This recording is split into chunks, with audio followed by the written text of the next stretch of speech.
भारत का रूस से तेल खरीदना कई देशों को पसंद नहीं आया है।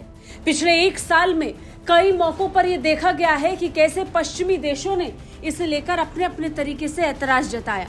लेकिन इस बार जो खबर सामने आई वो हैरान करने वाली है।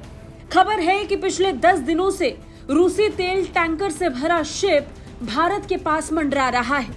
रूसी तेल पर बढ़ते अमेरिकी शिकंजे ने भारत के लिए फिलहाल असमंजस की स्थिति पैदा कर दी है। ब्लूमबर्ग की एक रिपोर्ट के मुताबिक कच्चे तेल से भरा रूस का एक टैंकर भारत के तट के पास पिछले 10 दिनों से भटक रहा है, लेकिन उसे भारतीय तट पर ठहरने की इजाजत नहीं दी जा रही है।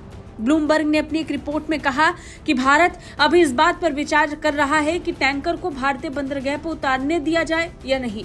रिपोर्ट्स में यह भी कहा गया कि रूसी तेल टैंकर भारत के तट से 1600 मील दूर भटक रहा है। जानकारी के लिए बता दें कि रूसी तेल टैंकर NS सेंचुरी दक्षिण कोरिया के जरिए आ रहा था और भारत के बंदरगाह पर रुकने वाला था, लेकिन अब पिछले 10 दिनों से समुद्र में ही भटक रहा है।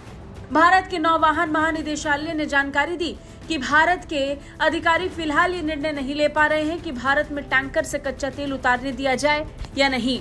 रिपोर्ट्स की माने तो रूसी तेल टैंकर गुजरात के वाडीनार बंदरगाह पर उतरने वाला था, जो इंडियन ऑयल कॉर्पोरेशन का एक सेंटर है।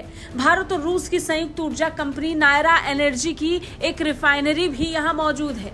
हालांकि नायरा के एक प्रवक्ता ने ब्लूमबर्ग से बातचीत में स्पष्ट कर दिया कि रूसी तेल टैंकर नायरा की तेल रिफाइनरी से संबंधित नहीं है। रूसी टैंकर भारतीय बंदरगाह पर माल उतार सकता है या नहीं, इस बात को लेकर अभी भी असमंजस की स्थिति है। पश्चिमी देशों की रूसी तेल पर प्रतिबंधों को कड़ा करने के कदम के तुरंत बाद ये खबर सामने आई।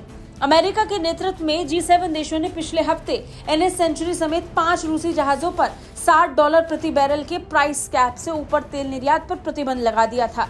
अमेरिका इसके जरिए तेल से होने वाले रूसी राजस्व पर प्रतिबंध कड़े करने की कोशिश में है। रूस यूक्रेन युद्ध को देखते हुए अमेरिका ने रूसी तेल का एक प्राइस कैप तय किया है, जिसके मुताबिक रूसी तेल को $60 प्रति बैरल से ज्यादा कीमत पर नहीं बेचा जा सकता।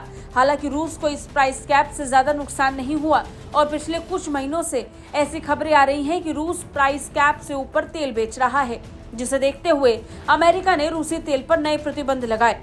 अब भारत रूस यूक्रेन युद्ध में तटस्थ रहा है, लेकिन युद्ध की शुरुआत से ही रूस से भारी मात्रा में तेल खरीद रहा है। रूस ने भारत को रियायती दरों पर तेल का ऑफर दिया तो भारत ने इस ऑफर को स्वीकार कर लिया। इधर भारत पर अमेरिका के साथ अच्छे संबंध बनाए रखने का भी दबाव है। ऐसे में माना जा रहा है कि रूसी टैंकर को भारतीय बंदरगाह पर न उतारने देने की वजह ये भी हो सकती है। साथ ही रूस अपने तेल के लिए भारत से चीनी मुद्रा युआन में भुगतान की मांग कर रहा है, लेकिन चीन के साथ रिश्तों को देखते हुए भारत युआन में पेमेंट करने में असहज रहा है। हो सकता है रूसी तेल को भारत में न उतारने देने की एक स्थिति ये भी हो सकती है।